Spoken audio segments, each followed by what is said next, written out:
இங்கே கதிர் வந்து தன்னோட கேடுகெட்ட செயலை வந்து இப்போ காட்ட ஆரம்பிச்சிட்டாரு அப்படின்னே சொல்லுதுங்க. ஸோ கதிர் வந்து பார்த்தீங்கன்னா தன்னோட கடையோட திறப்பு விழாவுக்கு வந்து விசாலாட்சியை வந்து கூப்பிட்டுருப்பாரு. ஆனால் விசாலாட்சி என்னதான் கூப்பிட்டாலும் என்னாலலாம் உன்னோட கடை திறப்பு விழாவுக்கு வர முடியாது. நீங்கள் என்ன பண்ணணுமோ அதை பார்த்து பண்ணிக்கோங்க. ஆனால் என்ன இதுக்கெல்லாம் கூப்பிடாதீங்க அப்படிங்கிற மாதிரி வந்து சொன்னதுனால ஸோ கதிருக்கு இதனால பார்த்தீங்கன்னா கோபம் பயங்கரமாக வருது. ஸோ விசாலாட்சி வந்து ஜனனி சக்தி ரெண்டு பேருமே கூட்டிட்டு ரூம்குள்ளே போனதுக்கப்புறம் பார்த்தீங்கன்னா இங்க கதிர் வந்து பாத்தியா அண்ணே இந்த கிழவிக்கு எவ்வளோ தூரம் திமிரு அப்படின்னு சொல்லிட்டு, நான் எவ்வளோ தூரம் வந்து கூப்பிட்டு கூட அவளால வந்து வர முடியல பாத்தியா? இதுக்கெல்லாம் என்ன காரணம் தெரியுமா? எல்லாம் இருக்காளே அந்த ஜனனி, அவ தான் காரணம் அப்படிங்கிற மாரி நம்ம கதிர் வந்து கோபப்படுறாரு. அவ சொல்லி தான் இந்த கிழவி வந்து எல்லாத்தையுமே வந்து பண்ணிக்கிட்டே இருக்கு. அது மட்டும் கிடையாது. இப்போ அவங்க மாமியார் வீட்ல அவங்க அம்மா வீட்லேருந்து ரூ. 10,00,000 பணத்த கொண்டு வந்து குடுத்துட்டாங்கல்ல. அந்த பணம் இருக்கிற திமிர்ல தானே இவங்க இப்படியெல்லாம் ஆடிக்கிட்டு இருக்காங்க. இந்த வீட்ட விட்டு போயிருவேன். நீங்க எப்போ வந்து திறப்பு விழா பண்றீங்களோ, அப்பவே வந்து இவங்க 2 பேரும் போனாங்கன்னா, நானும் போயிருவேன் அப்படின்னு அவ்ளோ திமிரா பேசிக்கிட்டு இருக்காங்க. அப்படிப்பட்ட பணம் இவங்க கிட்ட இருந்தா தானே இப்படிலாம் ஆடுவாங்க. அந்த பணத்த நான் எப்படியாவது எடுக்க போறேனே அப்படிங்கிற மாரி வந்து சொல்றாங்க. ஸோ இதை கேட்ட ஆதிகுலசேகரன் வந்து, "ஏப்பா கதிர் எதுக்கு இப்ப தேவையில்லாம வேலை பார்க்குற நீனு? இதனால ஏதாவது பிரச்சனை எல்லாம் ஆயிறப்போகுது" அப்படின்னு சொல்லும்போது, "என்ன பிரச்சனை ஆகப்போகுதுண்ணே? அதெல்லாம் எதுவுமே ஆகாது. எவ்வளோ தூரம் கணக்கச்சிதமா நான் இந்த வேலைய முடிக்கணுமோ, அவ்வளோ தூரம் முடிக்கிறேன். அப்படி பணம் இல்ல அப்படின்னா, அவங்க என்ன பண்ணுவாங்க சொல்லுங்க? எங்கே போவாங்க? இங்கே தானே இருந்து ஆகணும்." அப்படிங்கிற மாரி வந்து சொல்றாங்க. "என்னோட திறப்பு விழாவுக்கு நான் வந்து இந்த கிழவிய வர வைக்காம விடவே மாட்டேன்." அப்படின்னு பார்த்தீங்கன்னா, பயங்கரமான பில்டப்போடலாம் வந்து பார்த்தீங்கன்னா, நம்ம கதிர் வந்து பேசிக்கிட்டு இருக்காரு. இதுக்கு மேல இந்த கிழவி பண்ற விஷயத்தெல்லாம் என்னால பொறுத்துக்கிட்டு சும்மா இருக்க முடியாது. ஸோ நம்மளும் சரி போனா போது, அம்மா தானே அப்படின்னு சொல்லிட்டு கூப்பிட்டு, அது ரொம்ப ஓவரா வந்து பேசிக்கிட்டே இருக்கா அப்படிங்கிற மாரி வந்து ரொம்பவே கோவப்பட்டு, இந்த விஷயத்த நான் பண்ணியே தீருவேன் அப்படிங்கிற மாரி வந்து சொல்லி பார்த்தீங்கன்னா, உறுதியா நம்மளோட கதிர் வந்து முடிவெடுக்கிறாரு. ஸோ இந்த பக்கம் மேல போனவங்க வந்து பார்த்தீங்க அப்படின்னா, ஜனனி சொல்றாங்க நம்ம கதிர்கிட்ட நம்ம ஜனனி வந்து நம்ம சக்தி கிட்ட சொல்றாங்க, "இந்த திறப்பு விழா ஃபங்ஷன்ல வந்து ஏதோ ஒரு விஷயம் பெருசா நடக்க போகுது போல இருக்கு." அப்படிங்கிற மாரி சொல்றாங்க. "எதுக்காக ஜனனி? ஏன் இப்படி சொல்ற?" அப்படின்னு சக்தி கேட்கும்போது, இல்ல சக்தி. இந்த மாதிரி வந்து அந்த ராவணன வந்து நம்ம அவ்ளோ லேசா வந்து நம்பவே முடியாது. ஸோ கண்டிப்பா ஏதோ ஒரு விஷயம் வந்து அவன் பண்ண போறான். ஏன் அப்படின்னா, இவ்ளோ தூரம் கம்பல் பண்ணி ஒட்டுமொத்த குடும்பத்தையும் ஒரே இடத்துல சேர்க்கணும் அப்படிங்கிற மாரி பிளான் பண்ணிக்கிட்டு இருக்கா. அப்படி இருந்துச்சு அப்படின்னா, நிச்சயமா அதுல வேற ஏதோ ஒரு பிளான் இருக்கு அப்படின்னு தானே அர்த்தம். ஆ அத்தை பார்த்தீங்கன்னா, இவ்ளோ தூரம் வரமாட்டேன்னு சொல்லி சொல்றாங்க. ஆனா அதையும் மீறி அந்த ராவணன் கூட வந்து சேர்ந்துக்கிட்டு, "எதுக்கு நீங்க வரமாட்டேன்னு சொல்றீங்க? நீங்க வாங்கம்மா, நீங்க வந்து தான் ஆகணும்னு" அவ்ளோ தூரம் ஃபோர்ஸ் பண்ணி, கம்பல் பண்ணி கூப்பிடுறாங்க அப்படின்னா, உனக்கே தெரியலையா? இதுல வேற ஏதோ ஒரு விஷயம் இருக்கு அப்படின்னு சொல்லிட்டு, அது என்ன ஏதுன்னு நம்ம உடனே கண்டுபிடிச்சே ஆகணும் சக்தி. அதனால நம்ம இங்கேயே வெயிட் பண்ணிக்கிட்டு இருந்தா அது சரிப்பட்டு வராது. நம்ம உடனே கிளம்பி மதிவதனி மேம் வீட்டுக்கு வந்து போலாம். ஸோ அங்க போனா நமக்கு ஏதாவது ஒரு சில சின்ன சின்ன தகவலாவது கிடைக்கும் அப்படிங்கிற மாரி வந்து நினைக்கிறாங்க. ஸோ அதுக்கப்புறம் பார்த்தீங்கன்னா, இந்த விஷயத்த வந்து விசாலாட்சி கிட்ட சொல்றாங்க. இந்த மாரி அத்தை நாங்க வந்து மதிவதனி மேடம் வீட்டுக்கு வந்து போயிட்டு வந்துர்றோம். அதுவரைக்கும் நீங்க இங்கேயே கொஞ்சம் பத்திரமா இருந்துக்கோங்க அப்படிங்கிற மாரி சொல்றாங்க. எனக்கு என்னடி பயம் இங்க இருக்கிறதுக்கு. என்ன பண்ணிருவாங்க என்னைய? அதெல்லாம் நான் பார்த்துக்கிறேன். நீங்க போயிட்டு பத்திரமா சீக்கிரமா திரும்பி வந்துருங்க என்ன? அப்படிங்கிற மாரி சொல்லிட்டு விசாலாட்சி வந்து 2 பேரையுமே அனுப்பிடுறாங்க. ஸோ 2 பேருமே கிளம்பி வந்து கீழ வந்து பார்த்தீங்கன்னா, அதுக்கப்புறம் வந்து போய்க்கிட்டு இருக்காங்க. இத பார்த்தோனே நம்ம கரிகாலன் வந்து சொல்றாரு, "யோவ் மாமா இங்க பாருய்யா! நீ இப்ப தான் வந்து சொல்லி வாய மூடுன.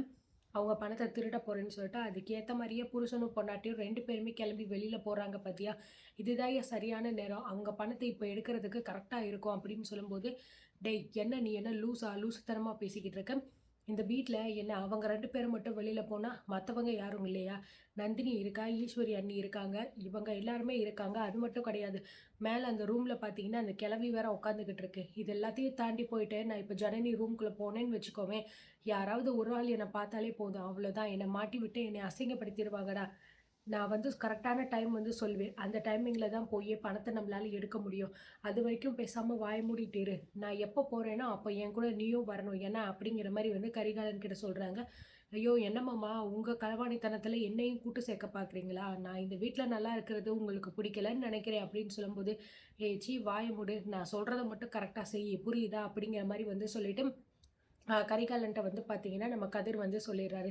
ஸோ இந்த பக்கம் பார்த்தீங்கன்னா, நம்ம மதிவதனி வீட்டுக்கு போன நம்ம சக்தி, ஜனனி 2 பேருமே வந்து, மேம் எனக்கு வந்து கொஞ்சம் டவுட்டா இருக்கு. இவங்க திறப்பு விழா வந்து பண்றதுல இந்த ராவணன் ஏதோ ஒரு விஷயத்த பண்ணணும்னு நெனைக்கிறான் போல இருக்கு.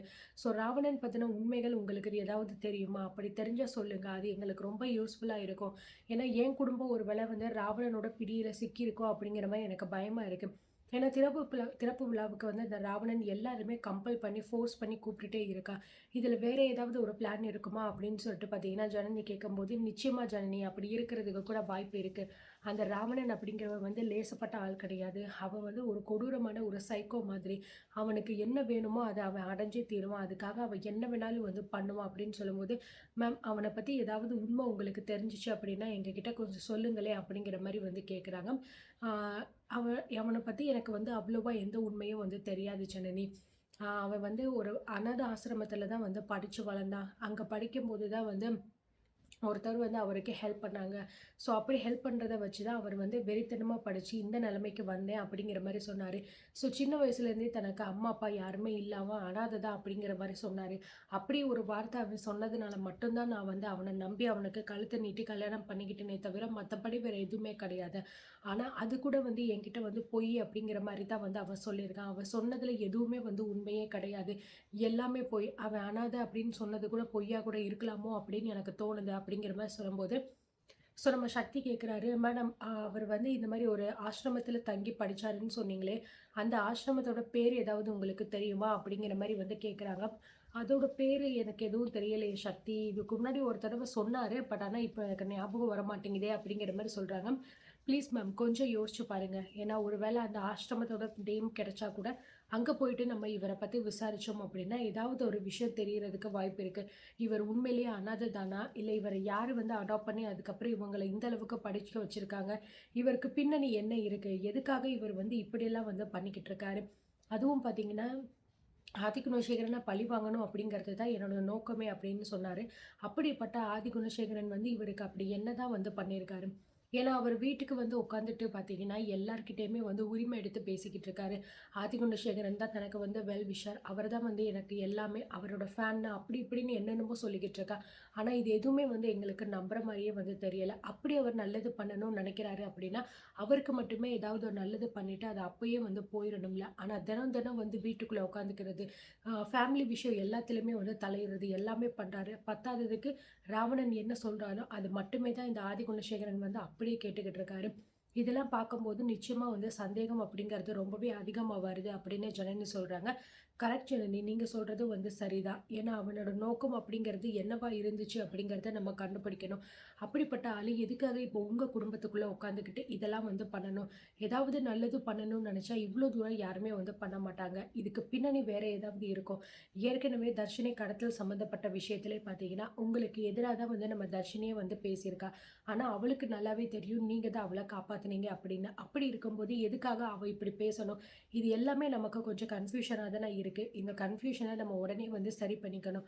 கொஞ்சம் வெயிட் பண்ணுங்க. அந்த ஆசிரமத்தோட பேர் எனக்கு தெரிஞ்சுச்சு அப்படின்னா, நிச்சயமா உங்ககிட்ட நான் சொல்றேன். அப்படிங்கிற மாரி பார்த்தீங்கன்னா, நம்ம மதிவதனியும் வந்து சொல்லிடுறாங்க. ஸோ இதுக்கப்புறம் ராவணன் பத்தின உண்மைகள வந்து சக்தி, ஜனனி 2 பேருமே கண்டுபிடிக்க போறாங்களா? அண்ட் அதுக்கப்புறம் அவங்க என்ன மாதிரியான மூவ் பண்ண போறாங்க அப்படிங்கிறது ஒன் பை ஒன்னா பொறுத்திருந்து பார்க்கலாம்.